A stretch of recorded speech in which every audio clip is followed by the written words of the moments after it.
اعوذ باللہ من الشیطان الرجیم بسم اللہ الرحمن الرحیم السلام علیکم ورحمۃ اللہ وبرکاتہ۔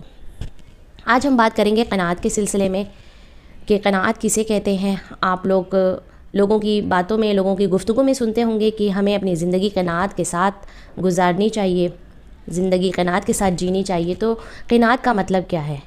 سب سے پہلے قناعت کا مطلب میں آپ کو بتا دوں کہ اللہ نے جو ہمیں نعمتیں عطا کی ہیں دنیا میں، دنیا سے جو بھی نعمتیں ہم تک پہنچی ہیں، چاہے وہ تھوڑی ہی ہیں،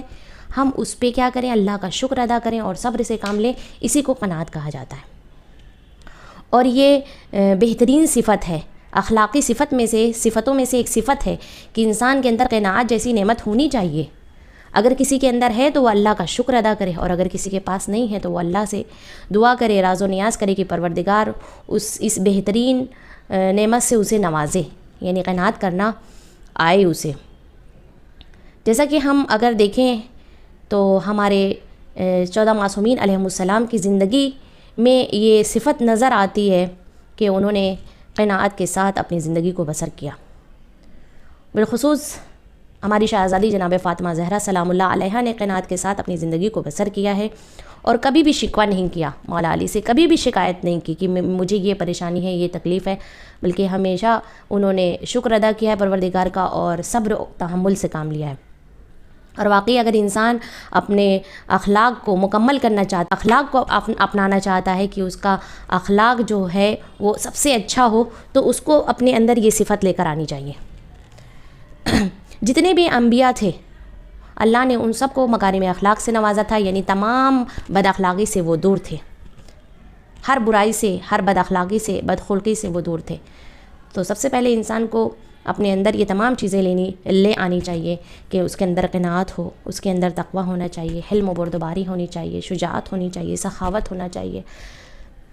اسی طرح سے خوش رفتار ہونا چاہیے، یعنی لوگوں سے جب ملے باتیں کریں تو لوگ اس سے خوش ہو جائیں، اس کی رفتار، اس کا گفتار، اس کا بولنا، اس کا چلنا پھرنا، اٹھنا بیٹھنا ایسا ہونا چاہیے کہ لوگ اس سے خوش رہیں، اس سے راضی رہیں۔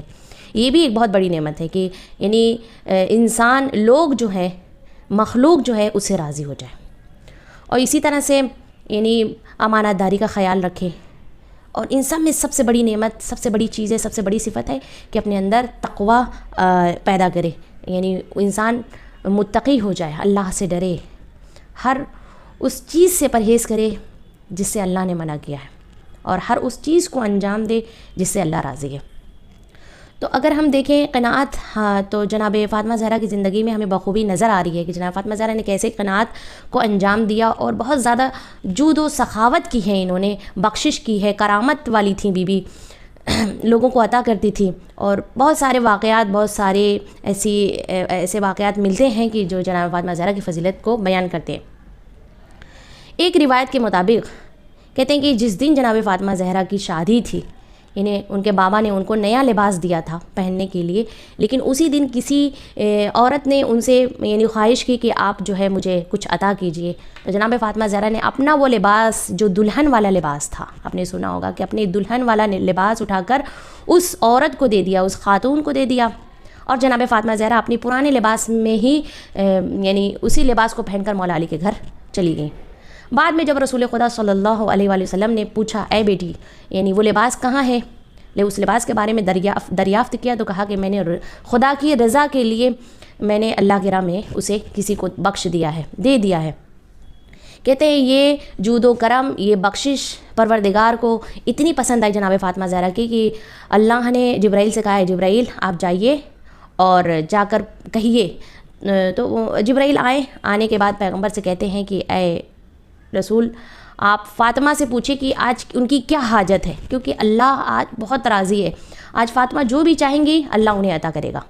جب پوچھا رسول خدا نے تو جناب فاطمہ زہرا نے منع کر دیا کہ بابا مجھے کسی چیز کی ضرورت نہیں ہے۔ دوبارہ سے پھر خداوند عالم نے بھیجا جبرائیل کو، جبرائیل نازل ہوئے، پھر اس کے بعد کہا کہ اے رسول، اللہ نے تاکید کی ہے کہ فاطمہ سے کہیے کہ کچھ خواہش کرے، کچھ حاجت طلب کریں، جو مانگیں گے وہ ان کو ملے گا۔ تو ایک مرتبہ جناب فاطمہ زہرا نے اپنی خواہش کو اپنے بابا سے بیان کیا اور کہا کہ بابا آپ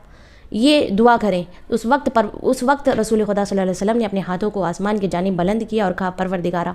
تمام مسلمانوں کے گناہوں کو بخش دے اور انہیں جنت میں جگہ عطا فرما۔ اب آپ دیکھیے وہ بیوی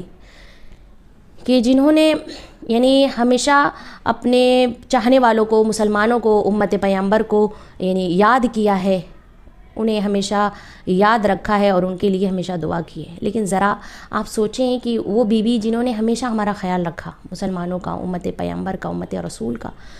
خیال رکھا، لیکن اسی بیوی پر لوگوں نے کتنا ظلم کیا ہے۔ سوچنے والی اور غور و فکر کرنے والی بات ہے کہ جناب فاطمہ زہرا سلام اللہ علیہا رسول کی عزیز بیٹی تھیں، پیاری بیٹی تھیں، رسول اللہ کی روح، جان، دل سب کچھ تھیں جناب فاطمہ زہرا۔ تو ایسی بیٹی جو رسول کا جز ہوں، حصہ ہوں، تو ہمیں بھی چاہیے کہ ہم ان کی عزت کریں، ان کی عظمت کو پہچانیں، ان کی معرفت حاصل کریں کہ جناب فاطمہ زہرا ہیں کون۔ اللہم صلی علی محمد و آل محمد وعجل فرجہ۔